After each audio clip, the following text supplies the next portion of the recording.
Yeah, so that's cool. I've been jamming the live MXPX. Oh, cool. Apparently they do it every year.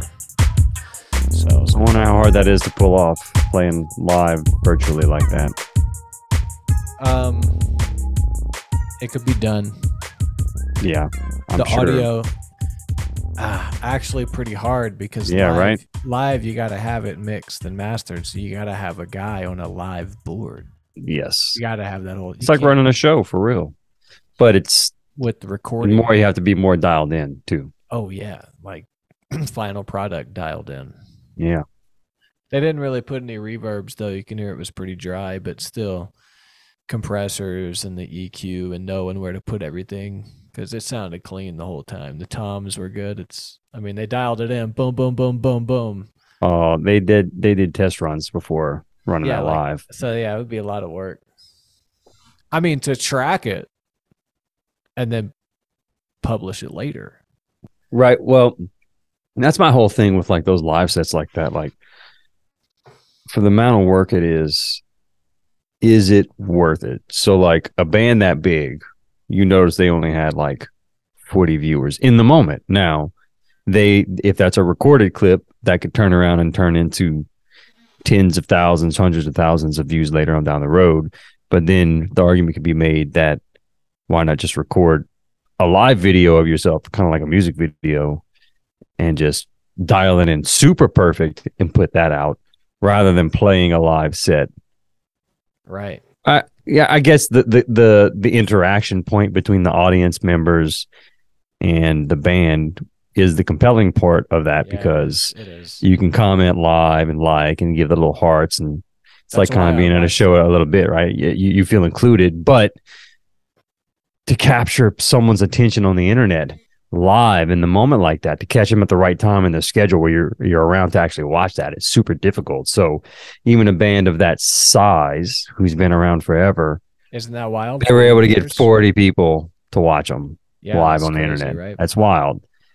40 people at a Golgothan show, I'm depressed, so 40 people at so Alfred my point show. being, like, dude, how much effort went into that for that? You know what I'm saying? It's for you to play live for essentially 40 people when you could go and crush it in your hometown at a live show for 300 people and actually be there in person with them.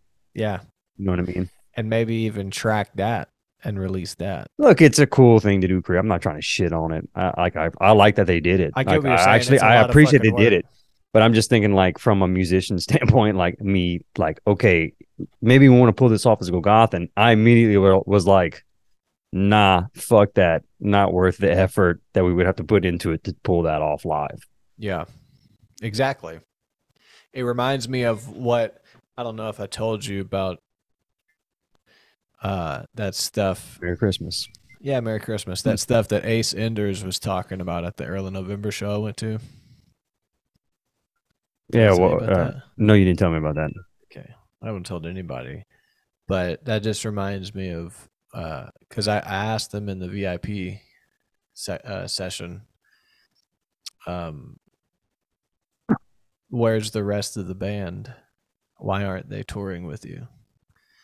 I just wanted them to talk about all the guys and see what's up. So he basically said, like, life. This guy hates it. He doesn't want to play any shows, but he's our tour manager, so we're still in touch with him all the time. I was like, oh, that's cool. Like, he's the dude that's in the band? One of the original members, Jeff, he's talking about. Ace is the main guy. Got you. So he did an acoustic session and he took questions, so I asked it beforehand from a side project. He did acoustic stuff. But anyway, I got to ask him, and he went off on each guy and why they don't do it. Or whatever. Like, he was mad about it, or no. It was so awesome because, long story short, he was like, Bill got a good job during the pandemic to take care of his family, so he had to choose. And he said, he went on and on and on and on, and he's like, we don't make the kind of money I thought we would at this point. We do well on the road, and that's it. You don't make anything from royalties. Yeah. That's nothing.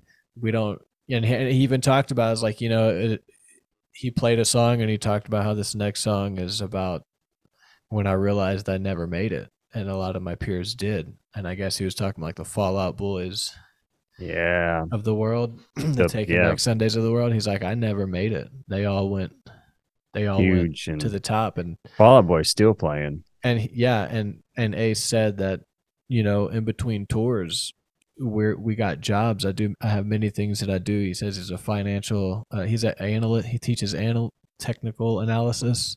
He didn't talk much about that. He said, but I'm an ambitious person, and I love to do things that help other people through their darkness, the way my favorite bands coming up helped me through my darkness. So that's cool. like why he does his music. But he also said, you know, there's something that makes me happy about picking cigarette butts up in a parking lot at 6 a.m. because I know I'm doing something for somebody. And the whole time he's answering all these questions, I'm like, dude, these guys are exactly like me. In between shows and tours, they got nothing but their job. Yeah. You know what I'm saying? It was so eye-opening, man, because like there was like a weight that came off my shoulders because I was like, oh, I'm not a failure.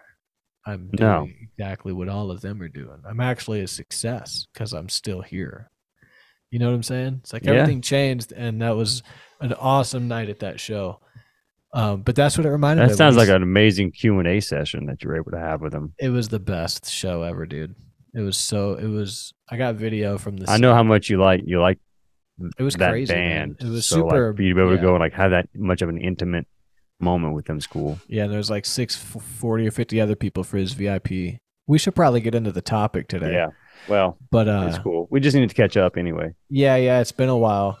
So we kind of shifted focus. I guess we should update real quick. We're just going to go back to deep dives because there's plenty of people out there doing weekly stuff. We're just going to do whatever we want. How about that? So we're going to jump into that book that we were reading before. Yeah, and the Origins. The next installment of that is basically the overarching history of humankind based around the path of the bifacial leaf points. Well, they trace these connections of cultures through technology, evidence of technology that they found at the time, and basically tools that they find, and these specific techniques that are actually very difficult to really master. They sound simple, but like in practice, it's hard to master. And there's a very specific process that you have to follow to produce these shapes. And they're able to track these cultures through time and see how they're connected and how they migrated throughout history. And then it's going to eventually all tie into what happened to these ancient cultures, you know, after the Younger Dryas impact, and like how does it tie into Göbekli Tepe, and how is all this knowledge essentially passed down? Here's a picture of what you were talking about, the technique they use to make the stuff. It's called pressure flaking. Yeah, where they don't pound it with a stone like they were doing like 50,000 years ago or something. There came a time, and we'll get into those dates. I have a video of someone doing pressure flaking. Yeah, it's like a really specific thing where you just use pressure to break off really sharp, fine layers that turn into extremely sharp blades. You essentially start with like this core of flint or whatever material they're using to make these blades. And they start with rock, beating it into a pre-made core, right? So they knock all the big pieces off into a specific shape to where it's kind of like a cylindrical shape. And then they wrap that up, and they can transport that to different locations. So they basically mine the material, they get it to a shape that's workable, and then they bring it back to wherever their camp is at or whatever. And they're able to refine it even further. Like 280 kilometers away. Yeah. They were going and getting what was like obsidian and different things. Flint. Yeah. Here's a good picture of a pressure flaked arrowhead. Look how fine the edge gets, man. Imagine that going into your ribs and slicing open the bottom of your heart. You're fucked.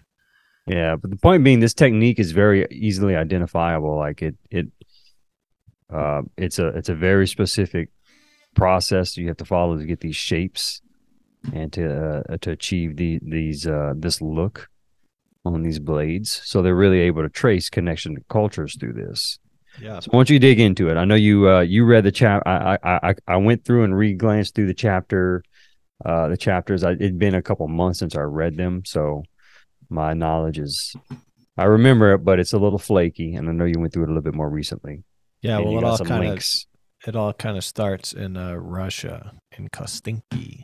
The Swidarian stone tool manufacturing came from the Eastern Gravettians in Russia on the Don River. This is where the whole theory and everything starts. Here's a cool picture of the rolling hills. I just imagined cavemen like with huge balls just walking around with spears and yeah, I don't know where I'm going with that. With huge balls walking around with spears. Yeah, here's if I would have had huge balls, there's talk of the Neanderthals and what was there's a culture in Europe that they talk about, starts with the letter A, and Aurignacians. Yeah. They were like 2 meters tall. So that's like 6.5 feet. So they probably have pretty big balls. 6'5". Yeah, I would imagine. It's really cool to see pictures of the place where thousands of years ago happened the things we've been depicting in, cartoons and movies. Like, this is actually the land where that caveman shit happened. And it looks so ordinary. Yeah. Little model of the Don River. Very unassuming. So the Swidarians emerged during the 2,000-year Allerod interstadial. We talked about that on a couple episodes back, where everything warmed up in the Earth's climate. And Gravettians survived across Europe from 33,000 to 22,000 BCE. And the Epigravettians were like the last phase of them before they turned into the Swidarians in the Crimean highlands.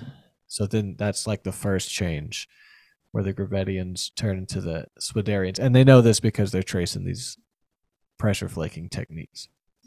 Klaus Schmidt, we know that name. Oh, bookmark 2, Carpathian Mountains. I got my notes that said bookmark 2. Swidry, Wilkie, and Otwock, Poland is how they moved from Poland to the Ural Mountains in the east. And they founded, they moved into places like Poland, Slovakia, Belarus, Lithuania, this whole area. So that was at like 22,000 years ago. And then Klaus Schmidt compared the Göbekli Tepe societies to these older societies too. And that's where things get weird, because a lot of mainstream archaeologists don't want to admit that. They kind of keep them separate. Yeah, they keep these cultures separate. Well, and then there disputes in the time gaps as well. Yeah, there's like 10,000 years between when it showed up here and when it showed up there. And then 2,000 years. I have that in here later. Swidarian leaf-shaped points also found in the Georgia Caucasian mountains east of the Black Sea, close to Anatolia. And they were probably in the Caucasus Mountains. They moved there to mine obsidian, because there's tons of obsidian there. So it makes sense that they would go from Russia into the mountains and then down wherever Anatolia is, which is like, so they would have came like from up here. Turkey. They basically came from here and then boop. Eventually, but not before going all through Europe. And then the Ice Age happened and they reemerged here. They're trying to say that these people aren't these people, aren't these people. But they're kind of all the same. There's no connection to any of these cultures. Yeah. Blade technology using advanced techniques like pressure flaking are shown by many studies to have began in Mongolia in northern Eurasia. Where's that at? Oh, there it is. Yeah. Mongolia. Find my spot. I'm knocking the dust off. Even my whole computer was glitching because I just moved. I have a sweet ass apartment now. Yeah, congrats on the apartment. Thanks, man. I'll show you that later. Fucking So after they went to Mongolia, they went west through the Ural Mountains into Europe 30,000 years ago. This technology was adopted by the Eastern Gravettian cultures like Kastinki in Russia. So we're talking 45,000 years ago before they got into Russia. And we'll get into something that goes as far back as 75,000 years in Africa. And I got a picture of it. It's freaking sweet. So the reason we're talking about pressure flaking, and I'll just read from the book right here. So the primary importance of pressure flaking is that it's extremely difficult to achieve without proper tutoring. It was knowledge passed on from teacher to pupil across countless generations, leading to a gradual diffusion through education alone.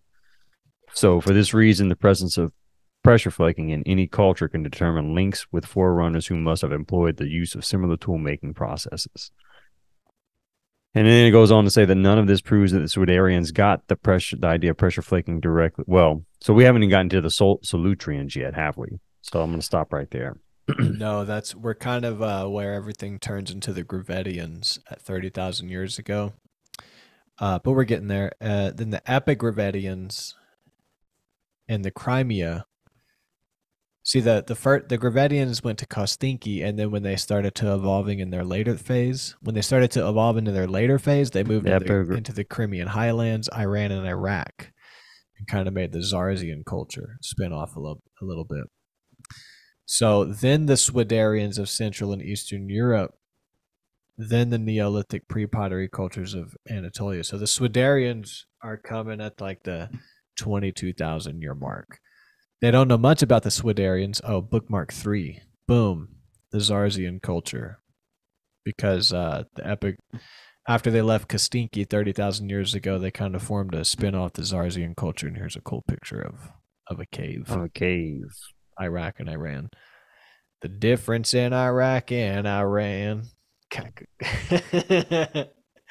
Oh, okay. Beautiful cave there. Can I exit? Yes, I can.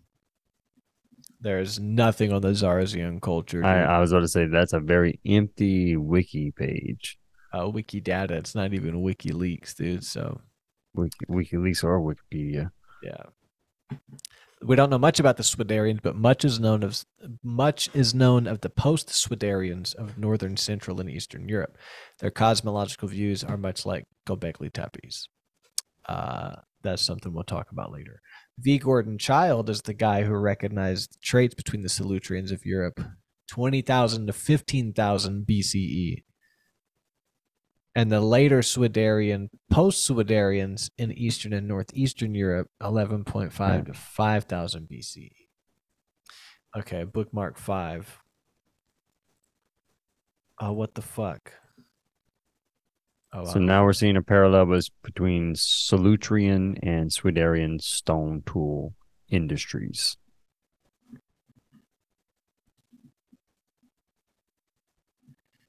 Yeah.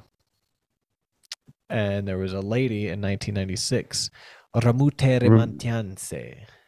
She proposed grouping the various Stone Age societies that had thrived in Northern Europe during the late Upper Paleolithic Age as Baltic Magdalenian in nature, with Magdalenian being the name given to the European population that thrived after the departure of the Solutreans through the start of the Mesolithic Age around 9600 BCE. Just one culture, she said, was to be excluded from this list, and this was the Swidarian, where the relations with the Solutrean are outstanding, though also indirect. Even the reason she saw this as indirect and not direct is that Swidarians did not officially enter onto the European scene until a full 3,500 years after the Solutreans disappeared around 15,000 BCE. So both Childe and Riamontiene, whatever, I can't say that name. Say it, Dillon. The two noted experts in their fields of study saw that linked together. So what was it that they saw that linked together the Solutreans with the later Swidarians, basically? And it was pressure flaking. Pressure flaking. Pressure flaking. We got to name a song that we're going to be the first archaeologically based metal.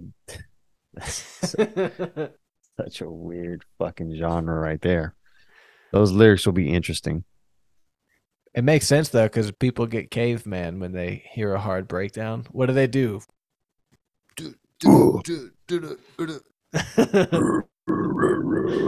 Yeah, I mean, it makes a lot of sense, dude. Rock. Yeah.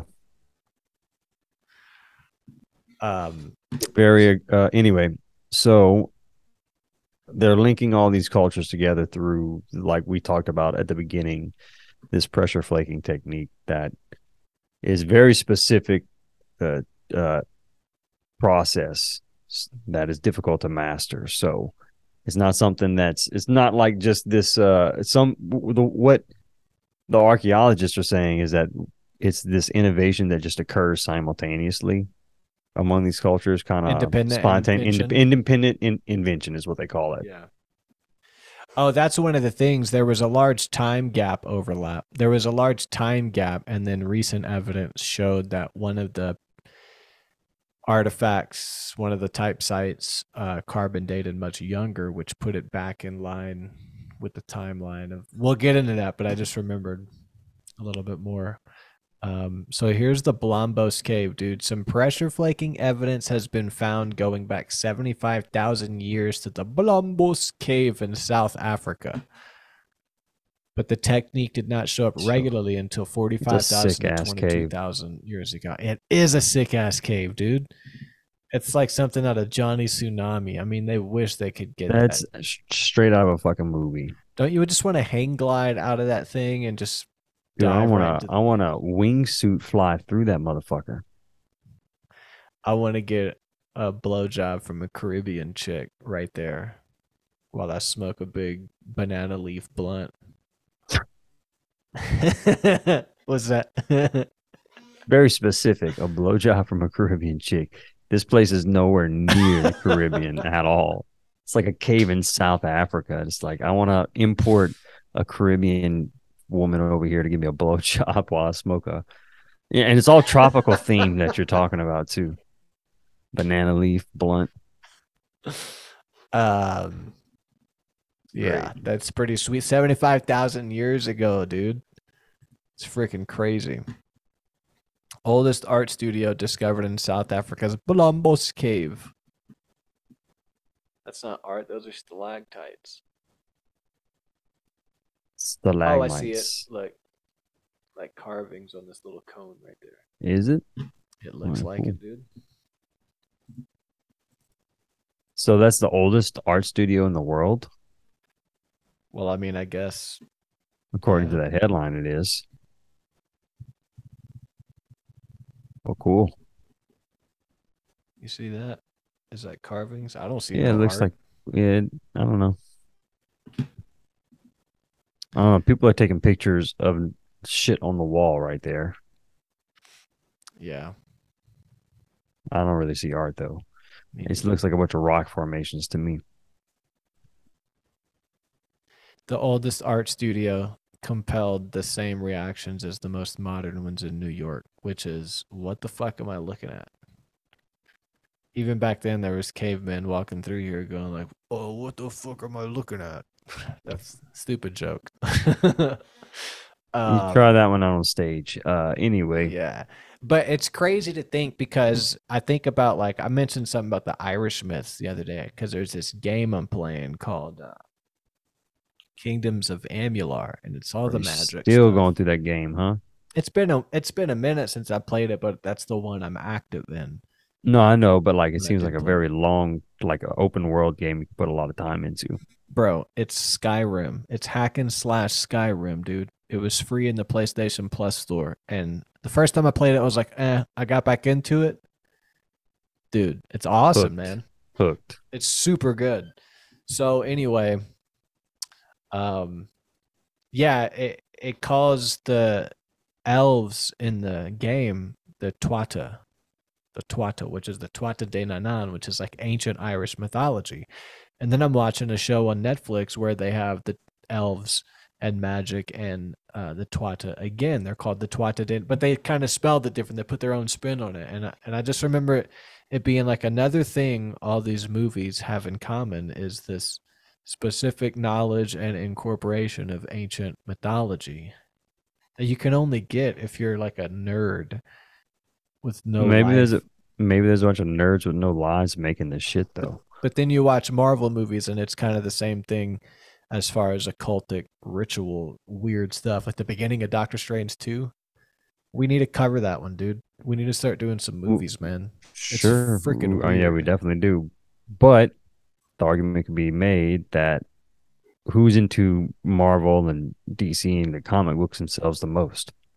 Like comics themselves. The fucking nerds are. So they would be the ones to dive deep on mythology and try and to incorporate that into their storylines.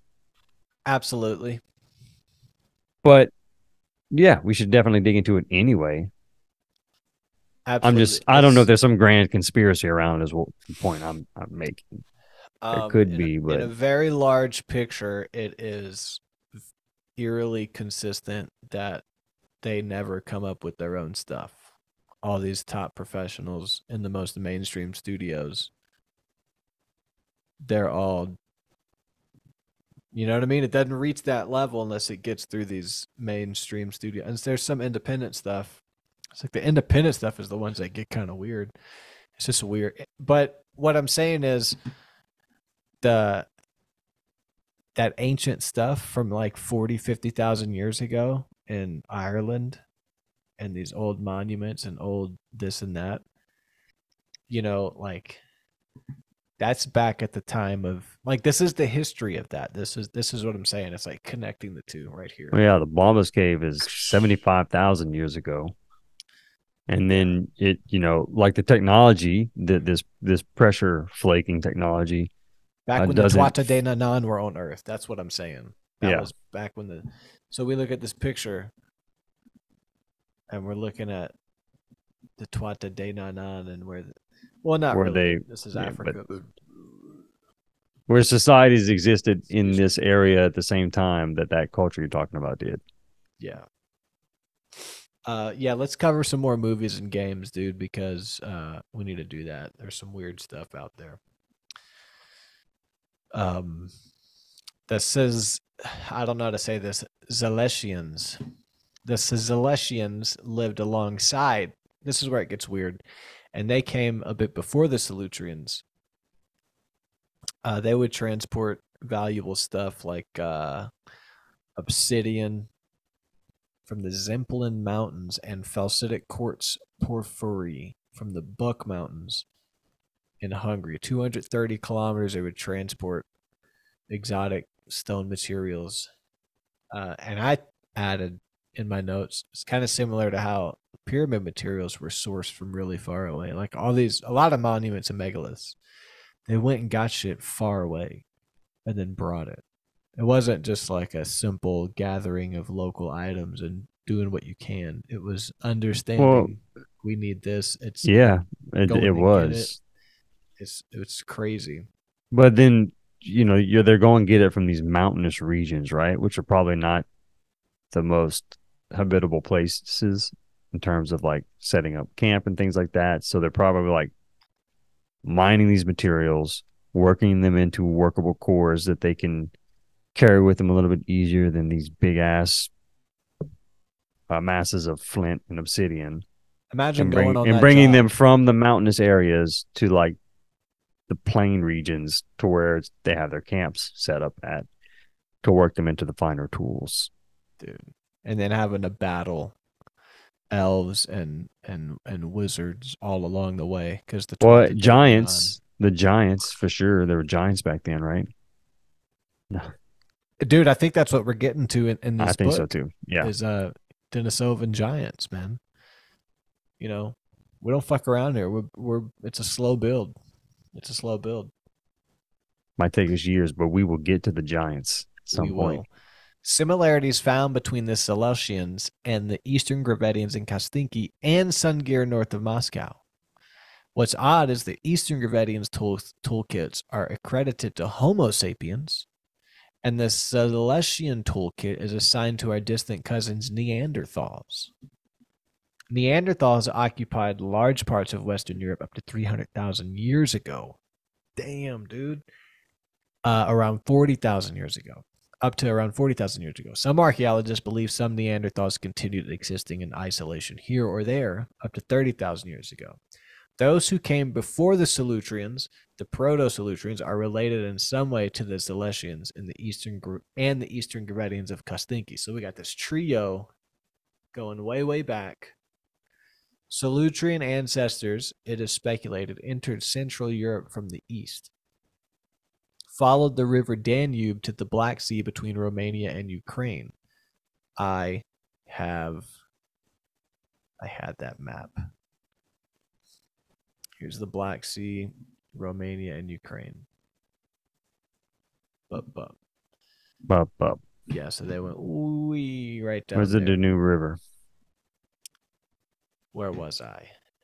They reached the river basins that come from main sources throughout the Carpathian Mountains, which allowed them to settle and establish in places like Hungary, Slovakia, Poland, and Moravia in the Czech Republic somewhere around 35,000 BCE. Then, around 18,000 BCE, some Silesian and East Gravettian groups broke off and settled in Germany, Belgium, southern Britain, France, Spain, and Portugal. It was only in France and Spain did these Upper Paleolithic peoples develop the unique style of stone tool manufacturing that would become known as the Solutreans. So the Solutreans were a Silesian and East Gravettian break-off at 18,000 BCE.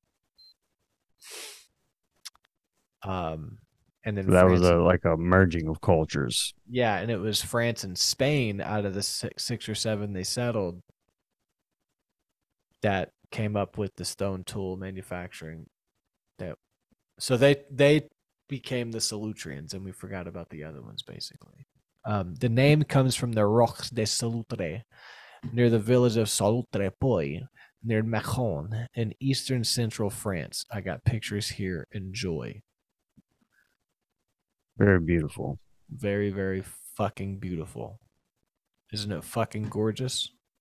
Fucking gorgeous. Fucking beautiful. I like wonder the how fields many guys, on the base of the little mountain. How many guys over the years have died trying to climb up there just to pee off the top? Just to pee off the top? Yeah. Died trying not. That's a stupid question. I'm just off tonight. Stupid question. It was a reach, but yeah. I'm sure maybe one person maybe. Well, I asked that because that's the first thing I thought of. Was like, man, do you You'd think want to climb up there and take a piss off of it? Yeah. Do you think your pee stream would do you think you'd finish peeing before your stream hit the ground? Like it would just be like one rope eventually? Well, I mean, it would dissipate, I'm sure, but another dumb question. It would definitely just dissipate in the middle of the air. That's a lot. It would be a mist by the time it got to the bottom. Yeah. I don't know if your piss stream is that strong. Yeah. Shit, Dylan. I don't know if I'd make it off the side of the rock. Oh, I'm dude, bruh. I mean, shit. Hey, we got 3 minutes. You want to restart? Yeah. All right, send me another link.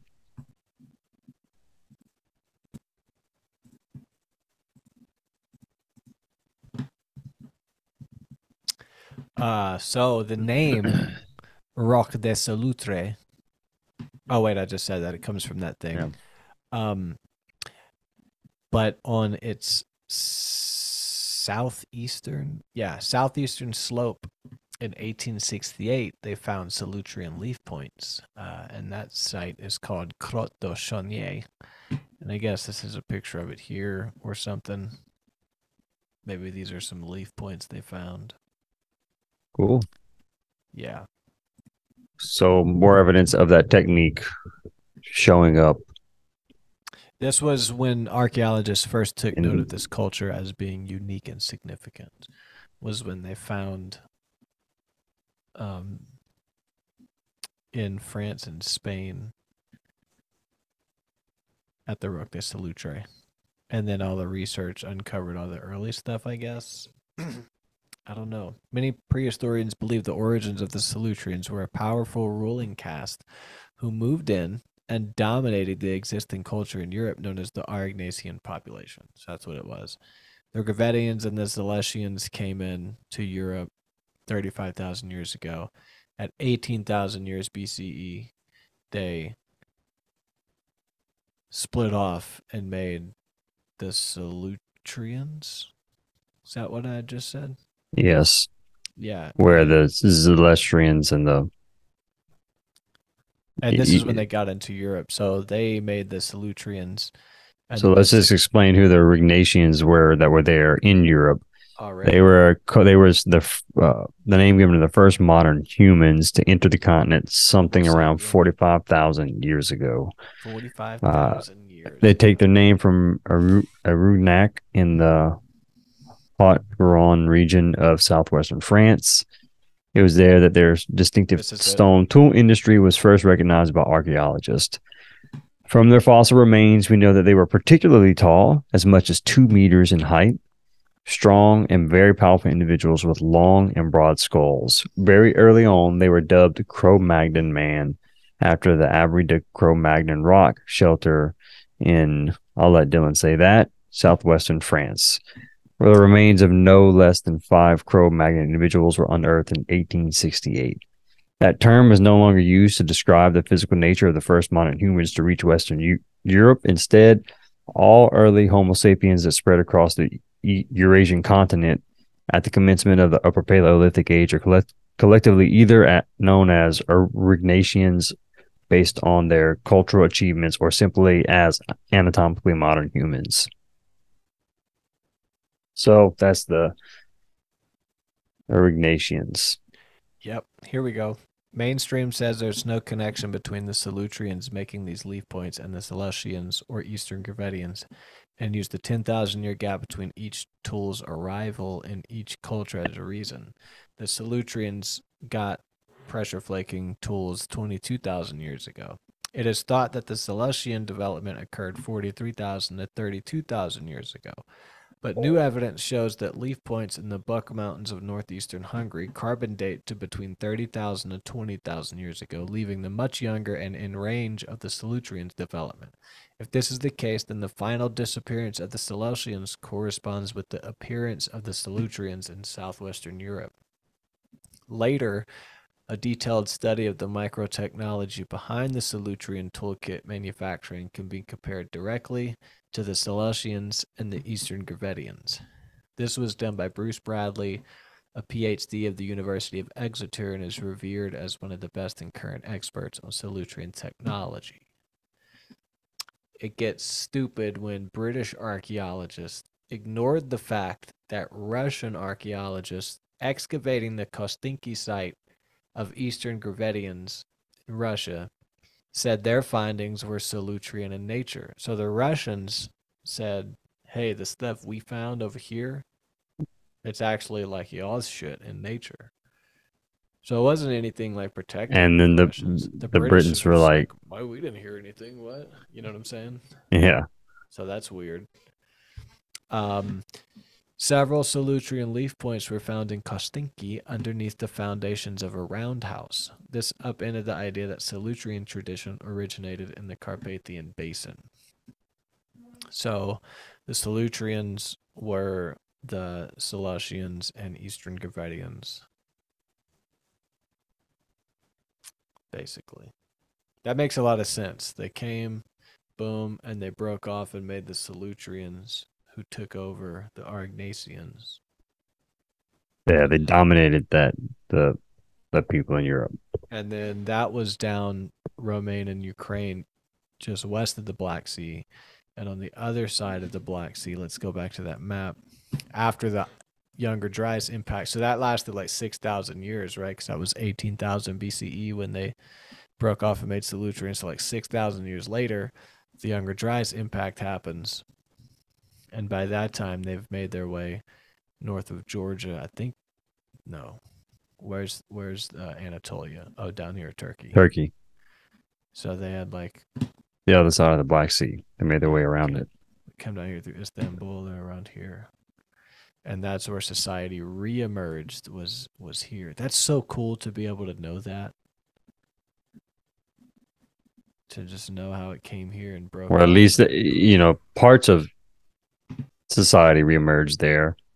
After the Younger Dryas impact, it seemed like Göbekli Tepe was a gathering place for a passing down of knowledge.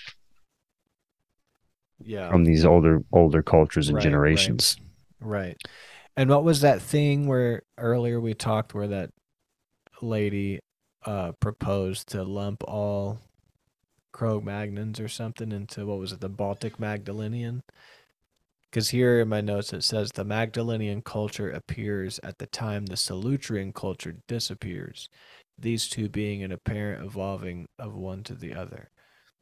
The Magdalenians went from bifaced leaf points to making tools out of bone, antler, and ivy. So they changed it up to bone, antler, and ivy. They made beautiful cave art also that is timeless. Those are my words.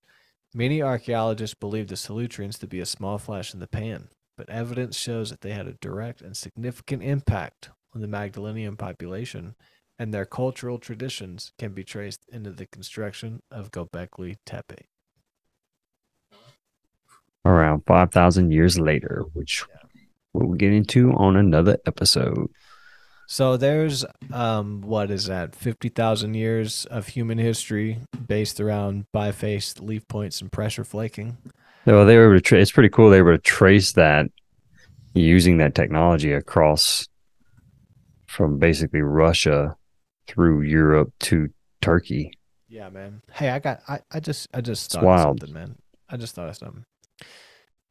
You know how UFOs have been this topic for so long? Mm-hmm. I mean, even just in American history, 60 years or something? Not even 100, but like since Roswell. Let's just look at since Roswell, okay? Yeah. And now today we're living in a time where it's not a question anymore. You got the military pushing the narrative and wanting to release videos and talking about it on the Ellen DeGeneres show. It's like today is a day that back in the day you could never imagine it being like this. You know what I'm saying? Like back in the 70s, if you knew what you saw, I saw a UFO. I know this stuff is real. I know it. And it's true. You're living in a world where it's like, man, people will never. How do we ever? Well, now they're like, hey, they're real. They're out there. That's wild to stop and appreciate that. That's wild. Fucking it is wild, yeah. It's wild. And I'm imagining the same thing. What if it happens in our lifetime, but about the pyramids, dude? They start figuring out like who built it and when. And it's like, holy shit, 130,000 years ago, dude, they built it. These people, the fucking ba. And if they start figuring it out, and dude, that would be so crazy, man. Man, I would love to like really go to the pyramids and just kind of be around it, fucking see what's going on with that. Yeah, dude. I would love to be able to go back in time to when they were being built to see like really how long ago it was. Is that the one? That's like one of the one parts of time I would, if I could time travel, I would go back to the. But yeah, I mean, I would imagine it took a while to build the pyramids. Oh yeah, but I'm sure. But like, what phase? When they start it, in the middle? The planning phase. Like, how do they fucking plan to do it? Well, like you won't be able to understand the language, so they'll just be folding out big clay tablets. No, I'll have some Google Translate buds in my ears that translate the ancient Egyptian language. Google Translate buds, dude. Come on. Yeah, man. That's amazing. Ancient Hebrew. Hey Siri, Ancient Hebrew translate. On it. They can't even do that shit with Spanish to English, much less ancient languages. Man, that's a good point.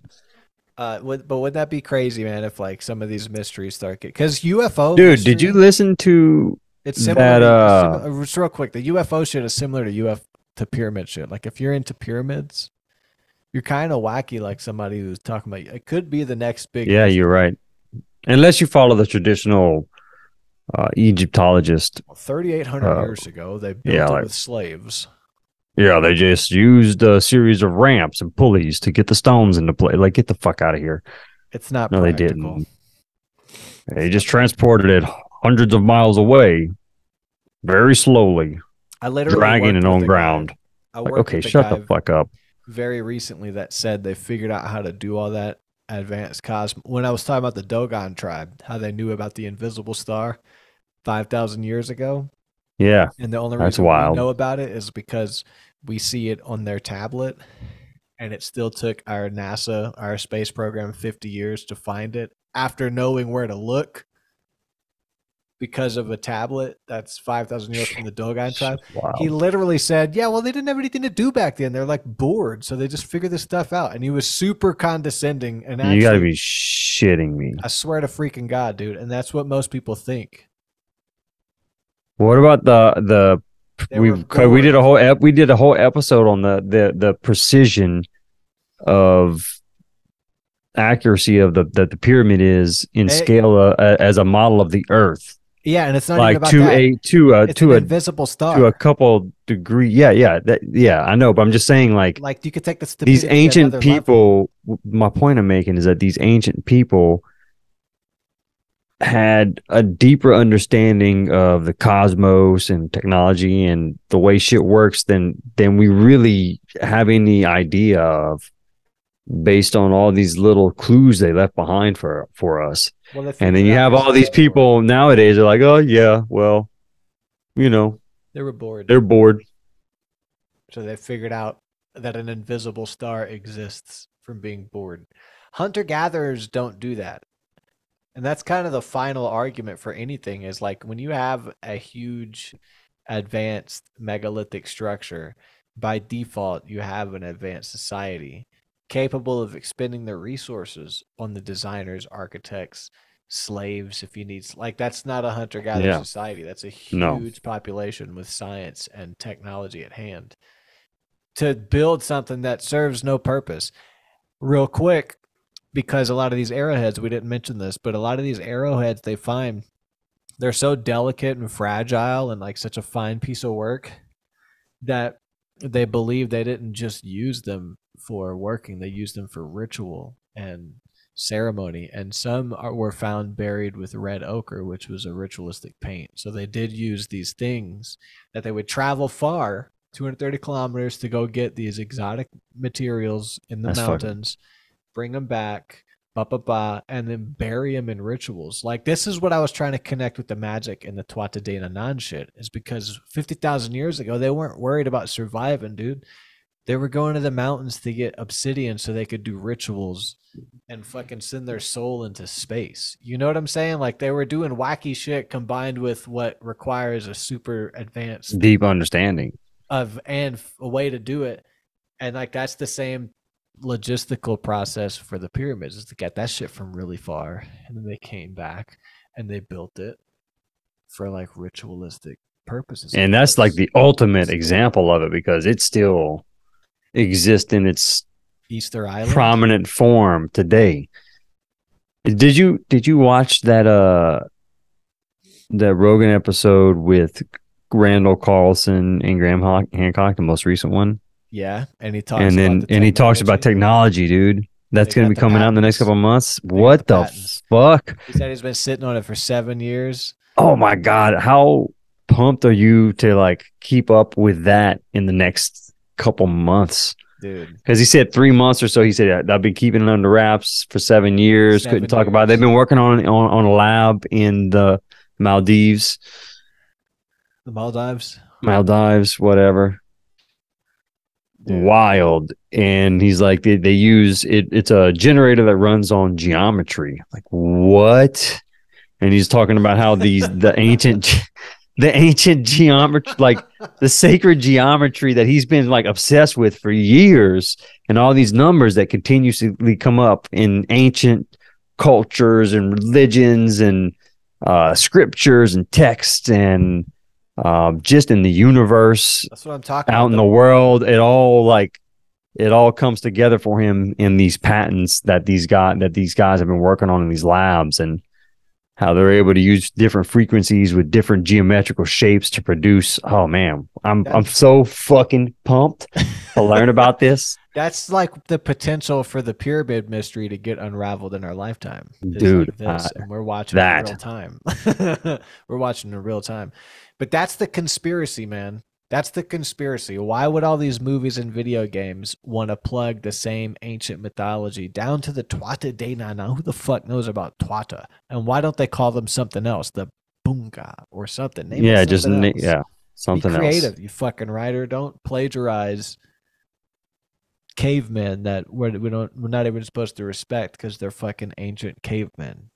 But their stories were brilliant. We got to use them in Hollywood all the time. That's the weird part. And why would they do that? Same reason like military gets involved in movies to whitewash narratives so we don't actually catch on to nothing. It's the same thing. Well, in a video, go ahead. So the ancient mythology stuff, they whitewash that through and through. So we don't catch on. And the ritualistic cult stuff in Marvel, we don't catch on because we're so used to seeing it. So back to the Randall Carlson technology and the pyramids, this could unravel what all of this propaganda and programming is meant to cover up so we don't learn our full potential as humans. That's the conspiracy. Got you. You know what I'm saying? I see what you're saying. Yeah. Because the more science comes out, the more it just a generator running off of geometry for sound science so we can carry huge stones and build things like the pyramids. They don't want us to know that if that's the case. You know what I'm saying? Could you imagine they're like humming a certain fucking frequency to carry these giant blocks across? Yeah. And you got the story of Jericho where they stood around the city and blew trumpets and the sound made the walls crumble and the walls were impenetrable and they took over Jericho. You know fuck, that's true. Yeah, man. There's all kind of weird stuff in the Bible, like, and in the ancient historical texts about what, in one hand, could be like weird woo-woo magic, and on the other hand, could just be ancient technology science we don't know about. Yeah, and it's just like, how are they harnessing the laws of nature? And they don't want us to know it because they control resources. They control energy. They don't want free energy. They want to be able to do the carbon tax. They want to make people fight over climate change. They want to hoard resources. Yeah, so they don't want us to know nothing. They just want us to think we're useless meat blobs in a nothingness universe, destined to die and be turned into animal shit and back into the dirt. And then, this is government, so we got to pay the fucking, like, whatever, just get your vaccine, you fucking ass hat. Stuff like that. It's like, no, we're like magical creatures, and there's technology available now that could make life not suck slave-like, fractal in nature. The slave, like by default, you're a cog in a system. Like, yeah, by default, as soon as you're born. Yeah, and it doesn't have to be that way, but the world is run by corrupted oligarchs and rich people who are controlling. We're their cattle. And that's very generic to say, but it's really the truth. And like, it is clearly the truth. Yeah. But like, it's like the human brain isn't that special that you can't get got. Does that make sense? Yes. Like, you can get got every day. The best of the best get got. I get got. I get got. I bought the established title. I own a square foot in Scotland, so now I'm an official lord. But I think it's fake. I think I got. Like, it happens. That's the human brain. You know what I'm saying? So yeah, to think that we're in a society that's designed by rich people to, make us a slave but give us the illusion of freedom. Bro, we're the Arugnatians, and it's possible. They're the Salutrians. Oh, dude. Running us. Arugnatians. Arugnatians. They're the Salutrians. Yeah, dude. It's the Arugnatians. Oh, dude. All right, so I'm getting moved in, and I'm that much closer to go and bust out some drums for B modes. Sweet. Yeah, and then I'll be that much closer to tracking B modes officially. Yeah. Yeah, we'll get there. We'll fucking get there. I gotta survive this week and next week, and then I will have It's crazy a for you life this month, outside. Oh, it's fucking insane. I'm having a pretty crazy month too, but in a different kind of way, like with the moving, and I got to. Yeah. Well, it's a good way for you. It's a good way. But like, this is not a bad way for me. But yeah, I'm boarding 7 dogs this week in my apartment. So I've been intensely stressed during. That's ridiculous. Still like I don't get a day off work, so I go walk and I come back. So it's been hard to move because I get like a window in the morning where I got to drive across town in the freezing fucking cold. Oh, it's cold right now. It's been wildly cold. And then back, and then so it's been in the car constantly. Got to go here, got to go there. Oh, I'm late. And then I like went meet a new client, and it made me late. And the whole day I was late and I was moving, but I'm also boarding dogs, so I got to be like, I got to get back and let fucking Penny out and go walk her so she doesn't piss on my new rug and chew a whole. You know what I'm saying? Stressful. Well, I got her in the kennel actually, so I don't worry about that. Stressful. But yeah, so it's like for like a month, it's just been like go, and then how am I gonna board all these fucking dogs? I understand, dude. I got 7 of them coming tomorrow, and then I got 3 of them here now. And then I got 4 coming tomorrow. So it's wild. And but I'm almost done. When I get through this, dude, it's going to be a load off my shoulders. Dude, I feel you when I get through this month. It's going to be a load off mine too. And it's not bad. It's just busy. But yeah.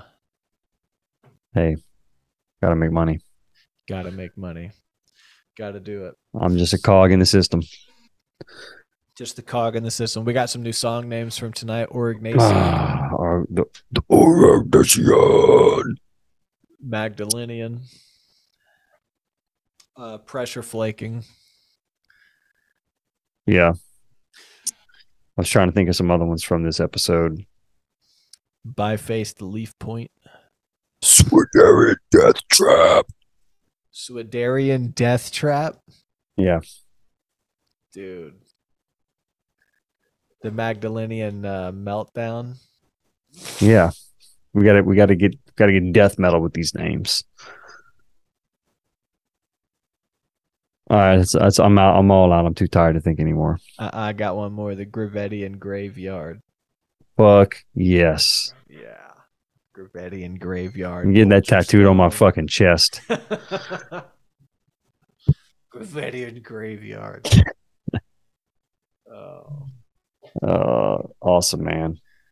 It turns out the guy was like high and he misunderstood you and he put gravy train graveyard. Like, what the fuck is this? Like, what is Gravettian, dude? Not gravy train? Like, that would actually probably work out fine because Golgothan has a song named Gravy Train. So, hey, okay, right it would work out, even though the graveyard part wouldn't make sense at that point.